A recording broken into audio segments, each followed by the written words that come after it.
You know? And so now he's in an Alzheimer's home. But yeah, that's the part about scary about turning 50. But he's like in there nailing all these chicks.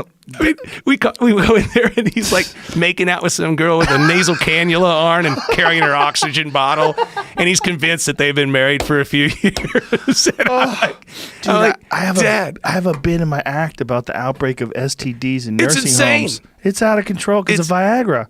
Oh, it's not only just that. These people. I mean, my dad has really advanced Alzheimer's, and he knows that he misses his Mustang. I took all his bicycles away, and I need to get laid.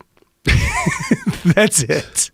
I mean, and he's in there just running around. We got called, my sister and I take care of my dad in that manner, and so we get called to the home, almost like being called to the principal's office as a parent. And they're like, "Your dad's literally in here fucking everybody."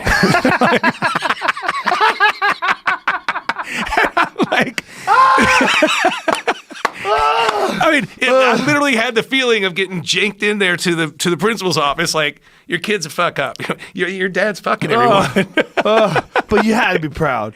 Oh, heck yeah. I'm like, what does he care? What do y'all care? Why do you care? That's my point. That's what I say about him in my acts. Like, come on, man. How do you want these people to die out? Want their heart to stop while they're playing bingo? Come on, just have a good time. Just don't let them hurt each other. Well, see, I'm in the healthcare business, also home healthcare, and you are. And so I know, I've got a lot of different ventures. But what are you in? How are you in the home healthcare business? Home healthcare with my wife. We 16, 17 years, maybe longer.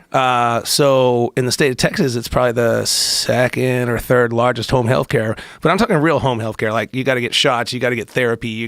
These are RNs that are going in. They're not people going to bathe grandma. So what is your business? You hire a bunch of nurses to take care of people that are at home? Yeah, it's prescribed like through Medicare or insurance or whatever, to where maybe somebody gets a knee or a shoulder replacement, or maybe it's a injury or cancer or what have you. And so it's a very rewarding business. We probably have 2,500, 3,000 patients at any given time. That's all amazing. Around the state of Texas. That's amazing. And so it's a fun business to be in, that you're really getting to help people, but at the same time, this shit out there is crazy. These guys they're getting after it. You go into the nursing home and it's like, damn, dude, this 78-year-old dude has had more ass than I had in the last week. Like, they don't have anything else to do. Nothing. Yeah, why not? Why not? My thought is, why not? Well, I bought my dad, he's got his room that's kind of like an apartment or whatever, and I bought him stripper sheets. Not stripper sheets, but Twister sheets with all the red and blue and green dots on it. And I hung the board thing up behind his bed. I'm like, Dad, if you're getting after it, you might as well have fun. I mean, fuck bingo or freaking whatever. So because he has Alzheimer's, does he remember when he gets after it? I think it's that he's just so focused on it. He was, what would you call him, a Casanova, or my dad got some serious ass my whole life. I mean, as a teenager, I was like, God damn, my dad's like banging everything. Well, I guess when your wife leaves you with kids when you're young, you just realize, okay, forget about this long-term shit. Yeah. Let's just enjoy the moment. Yeah, but I mean, my dad was straight up product of the 60s and 70s, so he like would dye his hair blonde and his eyebrows blonde and shit, and walk around with him looking like Matthew McConaughey from Dazed and Confused. And, all right. Driving his Mustang. He'd come pick me up from school. What kind of Mustang did you have? Back then, it was like a 72 fastback, red and black with a 4-speed, and he'd be hammering it, and I'm like, 5, 6 years old. I'd fall on the floor because nobody wore a freaking seatbelt back then. Right. And his idea of after-school care was the skating rink, because he knew that thing would be open till 9. So drop us off. I'm at the skating rink eating a 99-cent corn dog meal, and he'd come pick us up, usually around 10 or 11, with some irate skating rink owner sitting there pissed off. He's like, Oh, wow. He was a badass, though.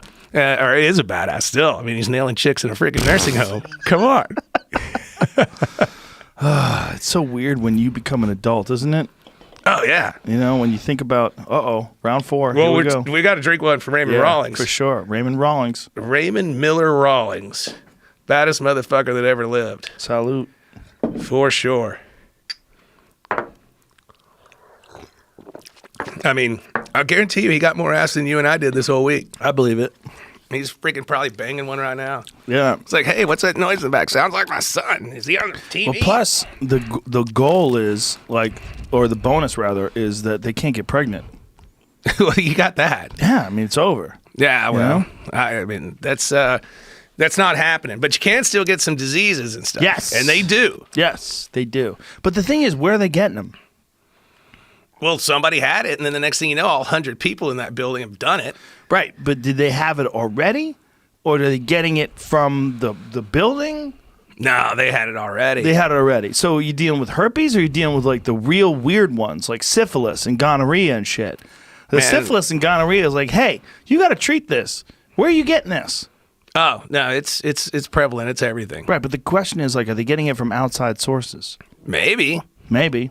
I mean, who knows? You had that unfortunate lady that just had the baby, that's been invalid for 20-something years. Oh, that's crazy. Yeah. That's a dark story. Somebody knocked her up, and I'm Between like, 2007 and and 2011, chlamydia infections amongst Americans 65 and over increased by 31%, and syphilis by 52%.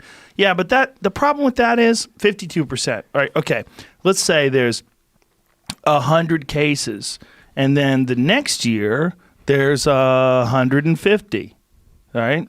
That's 52%. No, that's not that big. Tens of thousands, hundreds there's of millions thousands. of people. Yeah, millions of people in nursing hundreds of homes. thousands. My dad's probably in there going, "Come on, baby, I'm going to buy you some I don't like chlamydias." percent, though. I don't like the number percent because if there's 4 people and then the next year there's 6, that's 50% increase. You know what I'm saying? I don't like numbers like that because you could make, oh my God, it's an epidemic. I want numbers like human beings. Yeah, well, I'm sure it's out there on the web, but like I said, my dad's probably thinks chlamydia is a flower he's giving this girl. I'm going to get you some chlamydias, and we're going to have a good time. Yeah, there's no condoms in nursing homes, Oh, Here we go.